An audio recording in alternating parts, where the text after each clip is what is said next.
I stand at the edge of the Wisconsin woods, the damp scent of earth curling in my nostrils like an invitation and a warning.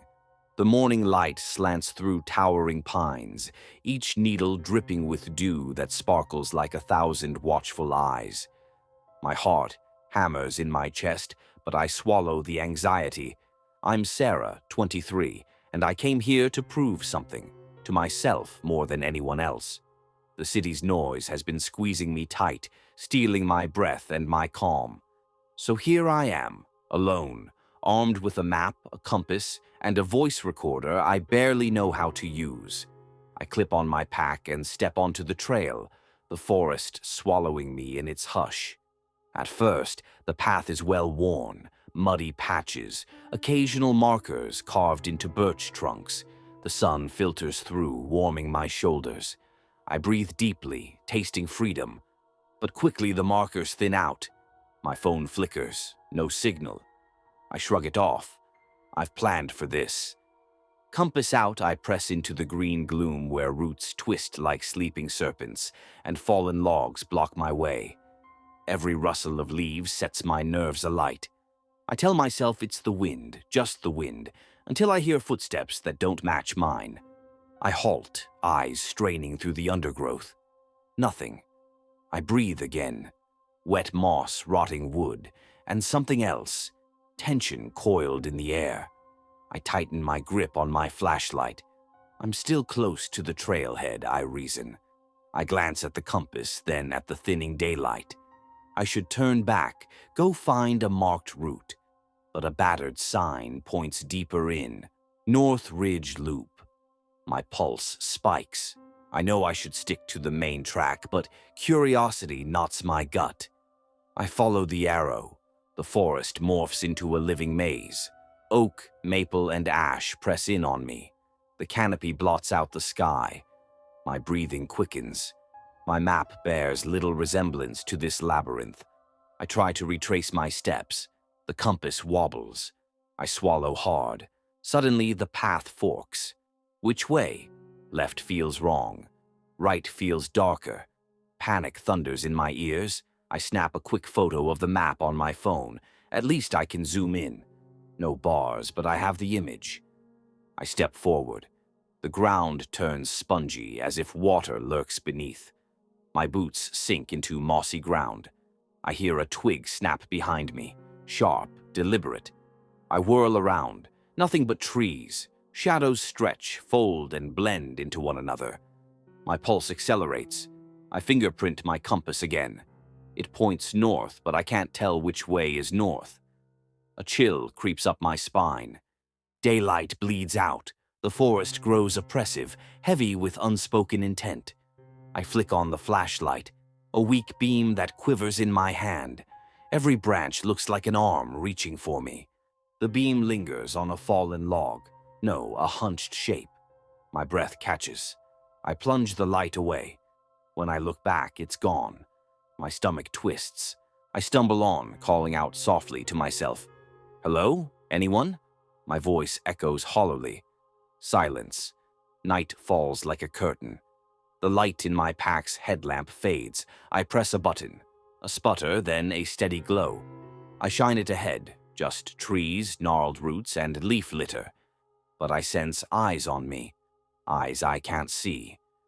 My mind reels, conjuring silhouettes between trunks, lanky figures that vanish when I blink. Fear claws at my chest. My legs give way. I drop to my knees, headlamp clattering to one side. My hands shake as I fumble for my recorder. I press play. It crackles with my recorded breathing. Pathetic. I flip it off. Nothing. I rise back against a tree. My heart thuds so loud I can't hear anything else. A whisper drifts through the woods. Almost human. Almost a word. I hold still. The whisper falls silent. I exhale. I force myself upright and walk. One foot in front of the other. The forest tightens around me, every sound a threat. Roots snag my boots, branches whip at my face. I taste damp bark on my lips. My throat burns from dry air, but I haven't the courage to stop. I follow a vague incline, hoping height equals escape. I crest a small rise and freeze. A stone slab, half buried, bears a crudely carved word, leave. My pulse skids. I melt back into the shadows, sweeping my light over the trees. They loom like sentinels. My chest heaves. I blink. The letters have changed. In my terror, I convince myself the carving reads, stay. I shake my head and look again. Number leave. I run. My breath fractures. Twigs snap like gunshots. I skid to a halt when I sense movement ahead. A low, shuddering breath brushes past my ear. I jerk my head. Nothing. My light wanders over damp bark, and I swear a face emerges. Hollow eyes, gaunt cheeks. I squeeze my eyes shut, then open them. It's gone. My stomach twists, hunger forgotten. I charge downhill, the beam bouncing wildly. Underfoot, the ground levels out. Then I see it, the faint glow of headlights through trees. A narrow logging road cuts a pale line. Relief surges, then hesitation. My knees tremble. I stagger across the threshold of asphalt, drop to my hands and knees, and press my palm against the cold surface. I'm trembling, sobbing, but I'm safe, right? A truck eases toward me. Flares of red tail lights. I wave, thrashing like someone drowning. The engine dies. The cab door opens. A man's silhouette steps out. He's holding a phone to call for help. And it's breaking me that I feel nothing. No gratitude. My gaze flickers to the forest. The sun has begun to breach the horizon, soft gold dyeing the treetops. It's dawn. I let the driver help me up. His voice is calm. He says I'm lucky. I smile, give him my name. But as I'm led to the truck, my eyes slip back to the tree line.